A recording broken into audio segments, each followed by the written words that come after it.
We've seen how to multiply two vectors together to produce a number, a scalar. There's another way to multiply vectors together, and this produces not a scalar but another vector. It's a bit complicated, so what we're going to do is we're going to define it. It looks a bit strange, but once we've defined it, we're going to try and understand what it means.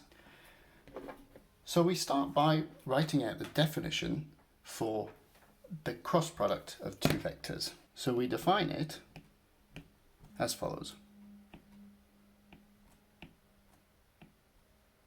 The product u cross v is equal to a vector, so it's got three components, uy vz minus uz vy.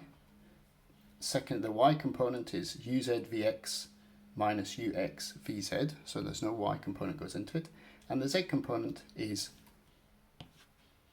ux vy minus uy vz. So as I say, quite a complicated looking thing.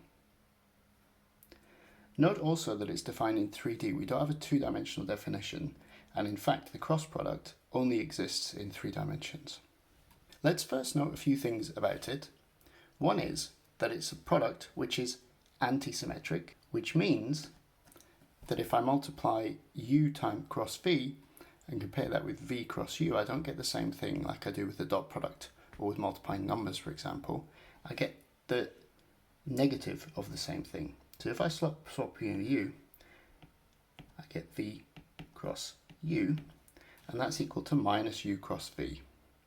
And you can see that straight from the definition if we swap v and u around. We can also note that if I take a vector and form the cross product with itself, I get 0. And again, that's easy to see straight from the definition. To try and understand what this is, let's first try and figure out what the direction of this vector is. How do we do that? Well, it's actually quite straightforward in the sense that the cross product always produces a vector which is orthogonal to both the vectors that produce it. So in this case, u and v, the cross product u cross v will be orthogonal to both u and v. How do we show this? Well, let's recall that for two vectors, that u dot v is equal to 0 if and only if u and v are perpendicular vectors. So this means that we can show that the cross product always produces a vector orthogonal to u and v. So to show this, we can use this property of the dot product. So we use the fact that u dot u cross v is equal to 0, and that's also the same for v dot u cross v. Again, this follows in components quite straightforwardly.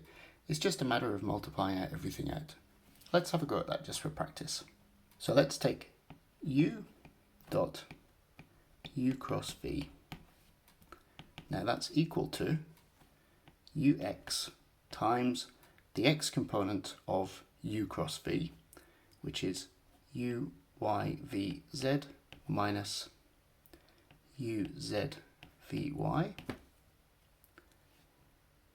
and so on.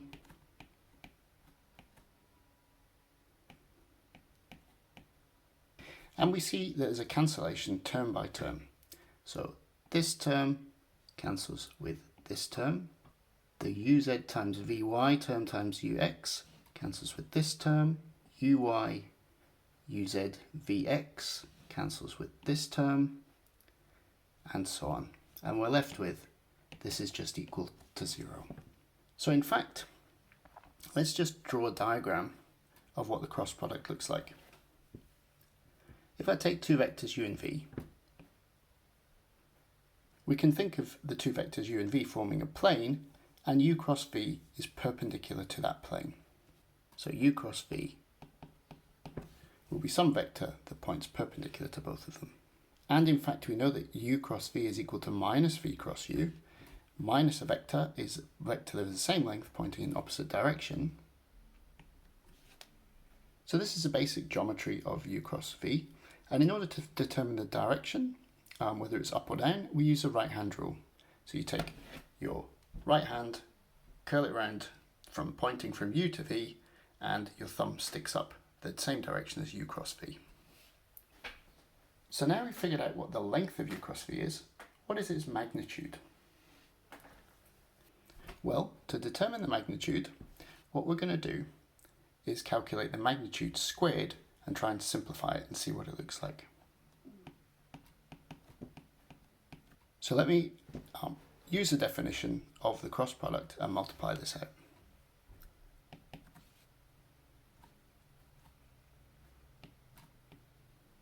So that's a big old mess, and in fact what we need to do now is expand, which takes a little bit of work, and then what we do is we notice that it can be written, if we factor it, in the following way. The product of ux squared plus uy squared plus uz squared times vx squared plus vy squared plus vz squared minus the following: ux vx plus uy vy plus uz vz squared. Now, to factor it's quite difficult, but what I would suggest you do is you multiply both sides of those equations and show that they give you the same thing. Why have we factored it like this? Well, if I now rewrite this in vector notation, we can see that this is equal to the first term is just the length of u squared, second term is the length of v squared,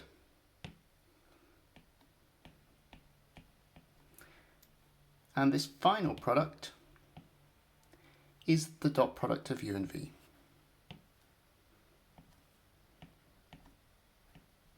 What we've shown then is u cross v is equal to the length of u times the length of v times the sine of the angle in between them. And we see that on using the identity that 1 minus cos squared theta is sine squared theta, and taking the square root. So we now know what the length of the vector is and the direction. This tells us all we need to know about the cross product. In fact, we can interpret this length as follows. If I now draw in two vectors u and v again, two vectors u and v, let me drop down the perpendicular from v to u, then the length of this vertical drop down is the modulus of v times the sine of theta. And in fact, if I draw in the full parallelogram, then the area of this parallelogram is the length of u times the height of this part that I dropped down, times the length of v sine theta, which is u cross v.